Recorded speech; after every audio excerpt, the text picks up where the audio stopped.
Hi everyone, welcome to the channel. My name is Josh. This is my Crested Gecko Toffee. This is her enclosure behind me here, and in this video I want to show you how I made it. This is a bioactive vivarium with a dry lock background, and this is my first time doing a dry lock style background on any vivarium. So I definitely made a couple mistakes going through it, but I will talk about those as we go to hopefully prevent you from making the same mistakes. And this is a pretty simple vivarium, basically because it is still just temporary.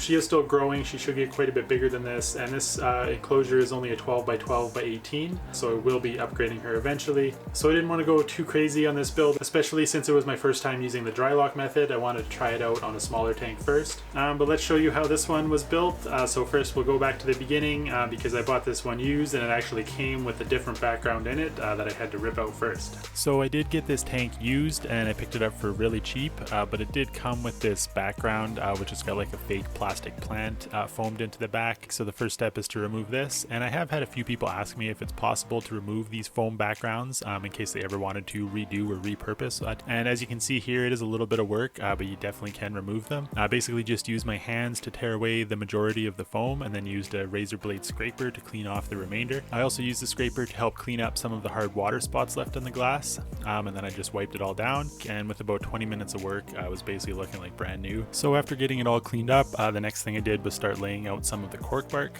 to get an idea of how I wanted it to look, and then I can put down a layer of expanding foam, start setting the cork bark into the foam, and then using more foam to fill in some of the gaps and add some additional shape to the background. And the foam I'm using here, as usual, is the Great Stuff Pond and Stone.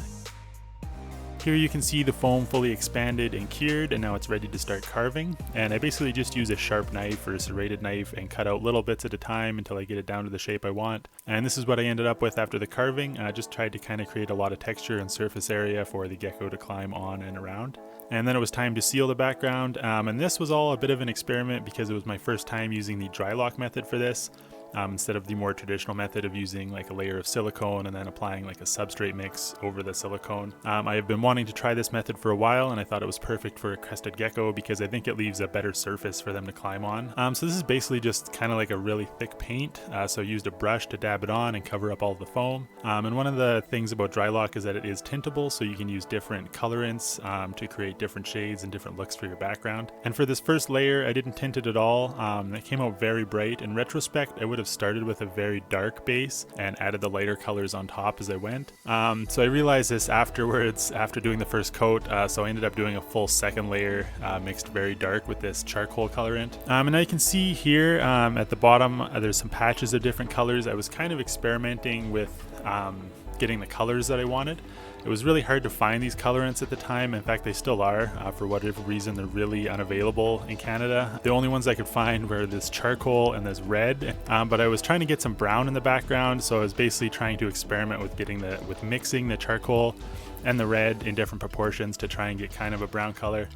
And it did kind of work, so I put on a layer of that. In retrospect, I would have went a little bit lighter with the brown, just kind of like brushed on some highlights instead of putting on as thick of a layer as I did. But at this point I noticed that there was another problem with the background, and that was in some places that the dry lock layer had started to crack a little bit, and you can see the foam underneath. I'm not entirely sure why this happened, but I think it's because I was a bit impatient and didn't wait long enough between coats, so it wasn't fully dry before doing the second coat.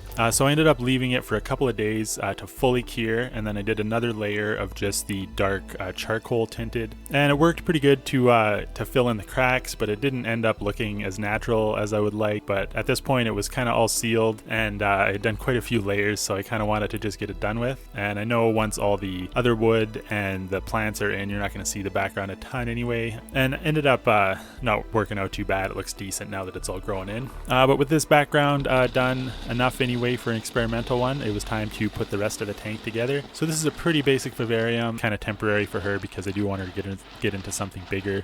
So I just used a couple inches of the Leca expanded clay to create the drainage layer, used some landscape fabric to create the barrier layer to keep the substrate and the drainage layer separated, and then I added the substrate, which is like a homemade ABG style mix, and then I just added a layer of leaf litter on there, planted some plants, and threw in some additional cork pieces for her to climb around on.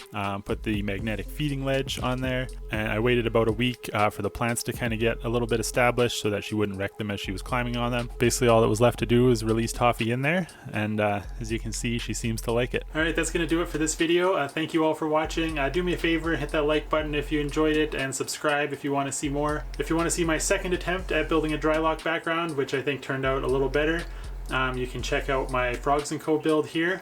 Otherwise, you can leave your comments, questions, or suggestions for future videos down in the comments below there. Hope you have a great day, and until next time, happy frogging.